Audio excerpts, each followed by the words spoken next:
this is episode 2 of Solopreneurship Made Simple.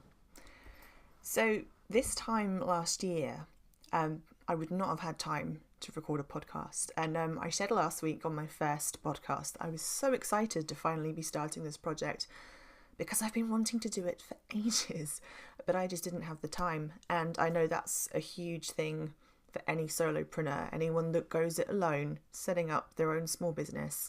Time is the most finite resource. I can't say this enough.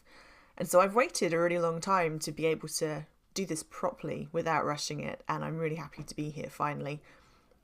Today I want to talk a bit about the struggle, the first year of business in the early days, because I've just come through mine. I'm just on the other side. I'm in my second year now, and things really have come good.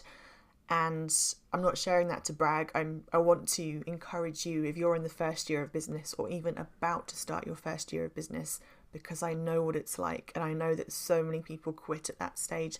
So I want to really just demonstrate through my own example how you do come through it. If you've got the right business for you, if you're following your passion, and if you're confident at what you do and you're good at what you do, don't let things stop you, because there is huge success to be had on the other side of it.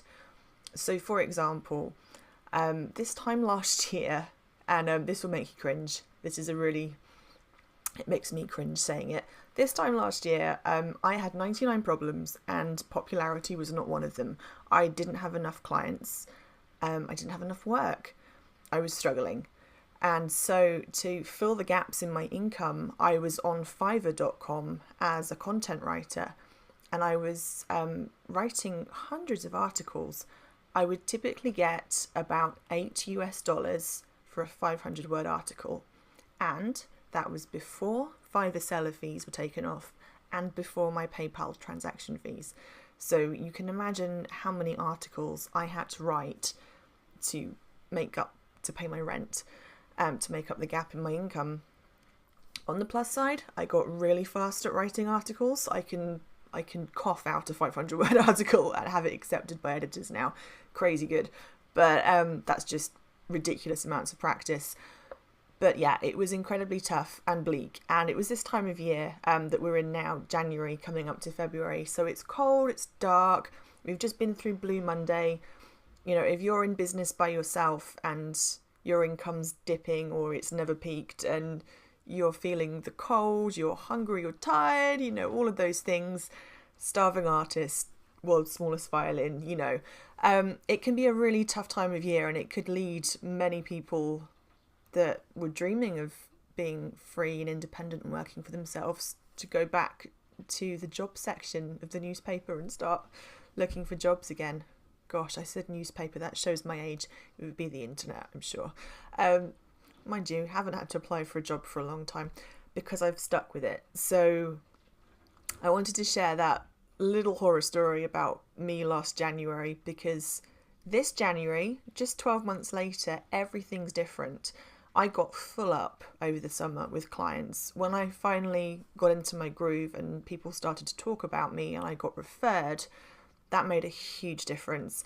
My books were absolutely full. At my busiest, I had 14 clients, which I must admit was too many. It was I was doing a lot of doing for people as a marketer rather than just pure consulting or training.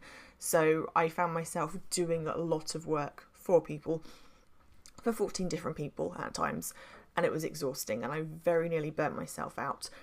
So it still was hard, but it was a different kind of hard because I was successful now. So it felt different, and there was a huge buzz that came with it. And I rode that buzz for ages, and that helped me through the tiredness and the burn of 14 clients to work for and 14 different businesses to be a little bit involved with. And it's funny, it's as a freelancer, it's hard to be a little bit involved in somebody else's business. If you've got work to do for them and you have a sense of responsibility about it, then you do kind of feel in the end like you are working for 14 different businesses, and it can be quite tiring. But that was my summer, and it was epic. And I must say, I learned so much in that space of time. That variety of 14 different businesses gave me so many different perspectives and taught me so many more things about small business than I'd learnt in the previous 11 years of small business experience. So amazing times. By the end of the autumn, I was really flagging, like burnout was setting in. I had a bit of an existential meltdown and realised that I had to change tack. What I'd originally set out to do when I first set up my business 2 years ago was train. I've always just wanted to train. I love teaching. I find that it's empowering to be able to empower other people. It's just really enjoyable as well. So I've gone back to training. I've let go of 12 of those 14 clients. I've just kept 2 for now, just because as a small business owner, focus 1, pay the bills, okay? Because if you're not paying the bills, if you've not got the income, you don't have a business. So I've kept my 2 biggest clients who I'm really happy working with on a regular basis. I know that's regular income that I don't have to worry about. And the rest of my working week is devoted to making Sarah K. Brandis the go-to marketing training place for my tribe.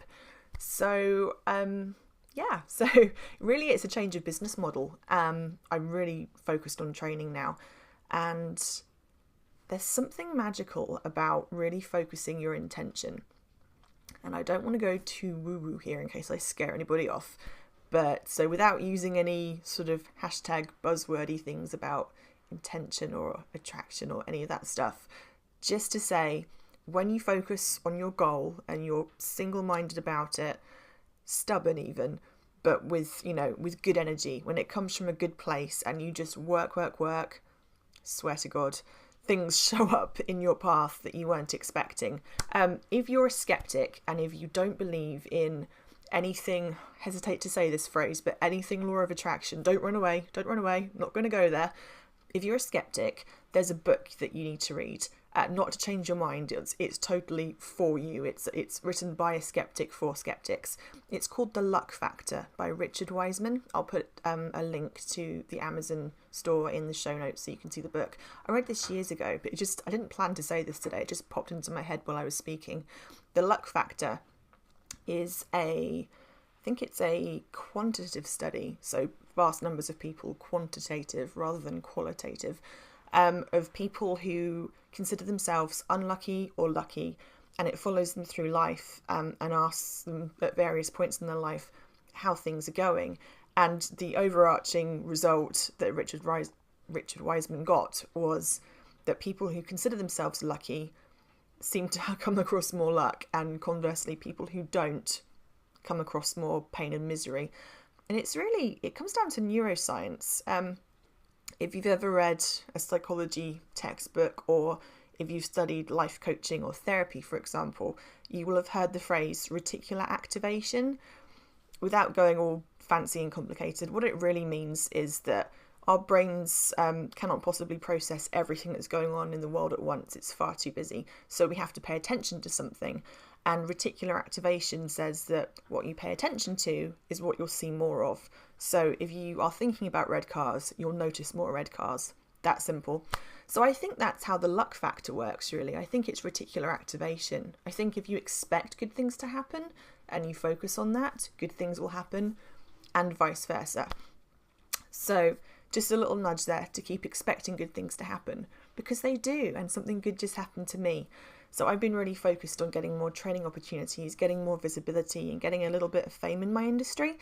And then I was approached last week via LinkedIn. So everybody, keep your LinkedIn profile up to date. It's still worth it. My profile isn't perfect right now. I was a bit embarrassed when I was approached. So good reminder for me too. But basically I was approached by a training company called Wealth Dragons. You may well have heard of them, particularly if you're in the UK. They've been around for a while, but they're relaunching something this year. It's a big new training school online, and I'm going to be one of their trainers, purely because I was approached on LinkedIn and I had a conversation with them and they liked what I had to offer. So I'm going into filming with them next week. So it's all really exciting. I'm super pumped. That's my gossip of the week. And also just it's proof that persistence pays off. You know, if you keep going with a good attitude, even when it's hard to find a good attitude, get yourself out of bed, do the work every day, it pays off. So That's probably enough of me ranting for today. I just want to leave you with this message that things feel really hard in the beginning. Things are really hard in the beginning. It's meant to be. It's meant to be a journey. You're not going to launch your business day one, instant success. It's not going to happen next Tuesday. It's not going to happen next month. It typically takes about a year. And that analogy's been around forever. So don't dismiss it. Give yourself a year. Make sure you've got backup plans in place. So for me, I feel like I'm starting day one of my business again because I've changed my business model. So I've got backup plans in place. I've got my 2 main clients that I kept from my old business model, because that gives me some stability and some confidence. And I know my bills are paid, so I can relax and I can focus on what I want to be doing. And it's coming from good energy. I'm not panicked about paying my bills. And I think that's really important. So yeah, so that's my message for today. Just be sensible, make sure you've got your bases covered, but go at it and keep going at it and it will pay off. All right, I'm going to leave you with that. Have a good day. Bye.